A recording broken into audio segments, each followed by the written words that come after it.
බලන්න දවස ගානේ කරන පුංචි පුංචි දේවල් වලින් ඇත්තටම ජීවිතේ ලොකුවට වෙනස් කරන්න පුළුවන්ද?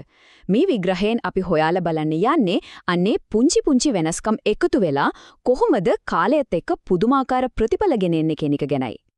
අපේ කතාව පටන් ගන්නේ බ්‍රිතාන්‍ය පාපදි කණ්ඩායමෙන්. හිතාගන්නකෝ අවුරුදු 100කට ආසන්න කාලයක් තිස්සේ ඔවුන් හරියට ජයග්‍රහණයක් ගැන හිතන්නත් බැරි, ඊටාම සාමාන්‍ය මට්ටමේ හිටපු කණ්ඩායමක්. ඇත්තටම යාළගේ තත්ත්වය කොච්චර නරකද කියනවනම් යුරෝපයේ හිටපු ලොකුම බයිසිකල් නිෂ්පාදකයෙක් යාළට බයිසිකල් විකුණන එක ප්‍රතික්ෂේප කළා. හේතුව බ්‍රිතාන්‍ය කණ්ඩායම තමන්ගේ බයිසිකල් පදිනව දැක්කොත් ඒක තමන්ගේ බ්‍රෑන්ඩ් එකට ලැජ්ජාවක් වෙයි කියලා ඒගොල්ලෝ බය වුණා. ඉතින් හැමෝටම තිබුණු ප්‍රශ්නේ තමයි මේක. වෘත්තීය මට්ටමේ ක්‍රීඩකයෝ ඉඳලත් මේ කණ්ඩායම කොහොමද මුළු පාපැදි ලෝකෙටම විහිළුවක් බවට පත් උනේ? ඒත් 2003 දී හැමදේම වෙනස් වෙන්න පටන් ගත්තා. ඒකට හේතුව තමයි ඩේව් බ්‍රේල්ස්ෆර්ඩ්ව අලුත් කාර්යසාධන අධ්‍යක්ෂකවරයා විදියට බදවාගත්ත එක. ඔහු ගෙනාවේ කවුරුත් හීනෙන්වත් හිතපු නැති සම්පූර්ණව වෙනස්ම විදිහක දැක්මක්. බ්‍රේල්ස්ෆර්ඩ්ගේ විසඳුම පුදුම හිතෙන තරම් සරලයි. ඒ වගේම විප්ලවීයයි. එයා කිව්වේ පාපැදි පැදීමට සම්බන්ධ හැම දෙයක්ම පුංචි පුංචි කෑලි වලට කඩමු.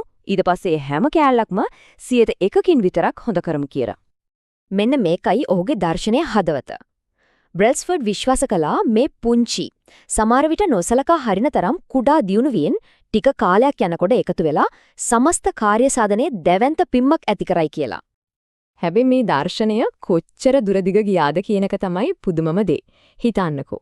එයාලා ශල්‍ය වෛද්‍යවරයෙක්ව ගෙන්නුවා ක්‍රීඩකයන්ට හරියට අතෝදන හැටි කියලා දෙන්න. හැම ක්‍රීඩකයෙකුටම හොල්ලම නිඳලගෙන කොට්ටේ මොකද්ද කියලා හොයලා දුන්නා. බයිසිකල් වලට යන පුංචිම දූවිලි අංශුවක්වත් පේන්න කණ්ඩායමේ ට්‍රක් එක සුදු පාට ගෑවා. මේ වගේ කවුරුත් හිතන්නේවත් නැති තැන් වලින් තමයි ඒගොල්ලෝ අර 101 දියුණුව හොයාගත්තේ. ඉතින් ප්‍රතිඵල ඒව ඇත්තදම ඇදහ ගන්න බැරි තරම් වේගවත් වුණා. බලන්නකෝ යන්තම් අවුරුදු 5ක් ඇතුළත 2008 ඔලිම්පික් වලදී එයාලා පාපැදි රන් පදක්කම් වලින් 106ක්ම දිනාගත්තා. 2012 වෙද්දී වාර්තා පිට වාර්තා තියමින් හිටියේ. ඊළඟ අවුරුදු 6 ඇතුළත ලෝකයේ කීර්තිමත්ම තරඟය වන 2D ෆ්‍රාන්ස් එක පස්වතාවක් දිනුවා. අවුරුදු 100ක පරාජිත ඉතිහාසයක් දශකයකටත් අඩු කාලයකින් ලෝක ආධිපත්‍යයක් බවට පත් වුණා. හොඳයි. දැන් තියෙන ලොකුම ප්‍රශ්න තමයි මේක. ඇහිටවත් පේන්නේ නැති තරම් පුංචි වෙනසක් කොහොමද මේ තරම් දැවන්ත ප්‍රතිඵල ගේන්නේ? මේක තව පිටිපස්සේ තියෙන විද්‍යාව මොකද්ද? අපි දැන් ඒ ගැන තේරුම් ගමු. පිළිතුර තියෙන්නේ පුරුදුවල සංයුක්ත වීමේ බලය කියන දෙයයි. ඒක හරියට පොඩි හිම බෝලයක් කන්දක් උඩ ඉඳන් පහළට පෙරලගෙන යනවා වගේ තමයි. මුලදී පොඩි ඒත් යන්න වේගය ඇතෙට ඒක ලොකු වෙනවා. දවස ගාණි කරන පුංචි දියුණු කිරීම වල බලයත් අන්න ඒ වගේ. මේ ගණිතය ඇත්තටම හිතාගන්න තමාරු. හිතන්නකෝ අවුරුද්දක් පුරා හැමදාම 100%කින් විතරක් දියුණු වුණොත් අවුරුද්ද ඉවර වෙද්දී කෙනෙක් 37 ගුණයකටත් වඩා දියුණු වෙලා. ඒත් ඒකේ අනිත් පැත්තත් ඒ වගේම බය හිතෙනවා. හැමදාම 100%කින් පස්සට කියොත් අවුරුද්ද අවසානයේදී ඉතුරු වෙන්නේ බිඳුවට කිට්ටු දෙයක් විතරයි. පුරුදු කියන්නේ හරියට ස්වයං දියුණුවේ සංයුක්ත පොලිය වගේ. මුලදී ඒ දියුණුව පේන්නවත් නැ. නොසලකා හරින්න පුළුවන් තරම් පුඩි. ඒත් කාලයත් එක්ක ඒ වර්ධන වේගය එක පහරටම ඉහළට යනවා. අන්න ඒකයි මේ පුංචි පුරුදුවල තියෙන සැඟවුණු මහ බලය. හැබැයි මෙතන ප්‍රශ්නයක් තියෙනවා. අපි හැමෝම මේකට මුහුණ දීලා තියෙනව නේද?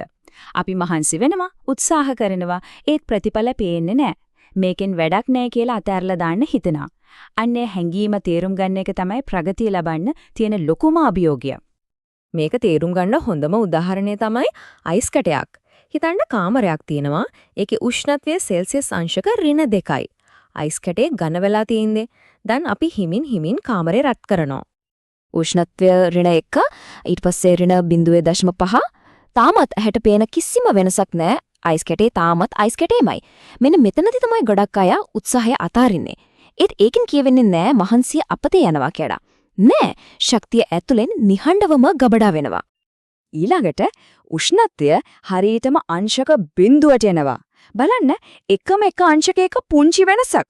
ඒත් ඒ එක අංශකේ තමයි හැමදේම වෙනස් කරන්නේ. ගබඩා වෙලා තිබුණු මුළු ශක්තියම එකපාරටම එළියට ඇවිත් අයිස් දිය වෙන පටන් ගන්නවා. අන්න ඒක තමයි විශාල වෙනස සිද්ධ වෙන මොහොත. මේ ප්‍රස්තාරයෙන් පෙන්වන්නේ අන්න ඒකයි. අපි බලාපොරොත්තු වෙන්නේ ප්‍රගතිය කියන්නේ කෙලිනීරක් වගේ උඩට යන දෙයක් කියලා. ඒත් ඇත්තටම වෙන්නේ එහෙම නෙවෙයි. ප්‍රතිඵල නොපෙනෙන අර මුල් කාලය. අන්න ඒක තමයි බලාපොරොත්තු සුන්වීමේ මිටියාවත. අපි හැමෝම එතරට වැටෙනවා. ඒත් උත්සාහය අතාරින්නේ නැතුව ඉස්සරහටම යන අය තමයි අර සැඟවුණු විභවතාවයේ සානුව පහු කරලා අර අයිස් කෙටේ වගේම ලොකු පිම්මක් පනින්නේ. ගල්වඩුවගේ කතාව තවත් හරියට මේ වගේමයි. එයා ගලකට 100 වතාවක් පහර දෙනවා කිසිම දෙයක් වෙන්නේ නැහැ. ඒත් 101 වෙනි පාර ගහද්දි ගල දිගට පැලෙනවා. ඒක වුණේ අන්තිම පහරින් විතරක් නෙවෙයි. ඊට කලින් ගහපු අර පහරවල් 100න්ම තමයි ඒ වෙනසට අවශ්‍ය ශක්තිය ගබඩා වුණේ. ඉතින් මේ හැම දෙයකින්ම අපි ඉගෙන ගන්න පාඩම මොකක්ද? අපි කොහොමද මේක ජීවිතේට යොදාගන්නේ? ඒකද අපි සාම්ප්‍රදායිකම හිතන විදිහක්, ඒ කියන්නේ ඉලක්ක ගැන විතරක්ම හිතන එක පොඩ්ඩක් වෙනස් කරන්න වෙනවා. ඉලක්ක සහ පද්ධති මේ දෙකේ වෙනස තේරුම් ගන්න එක හරිම වැදගත්. ඉලක්කය කියන්නේ අපිට ඕන කරන අන්තිම ප්‍රතිඵලය, ශූරතාවයක් දිනන එක වගේ. හැබැයි පද්ධතිය කියන්නේ අර ප්‍රතිඵලයට අපිව අරගෙන යන ක්‍රියාවලිය. ඒ කියන්නේ අපි දවස ගානේ පුහුණුවීම් කරන විදිහ, අපි දිනචර්යාව, අන්නේ දේවල්. ඉලක්ක ගැන විතරක්ම හිතනකේ භයානක උගුල් 4ක් තියෙනවා. 1.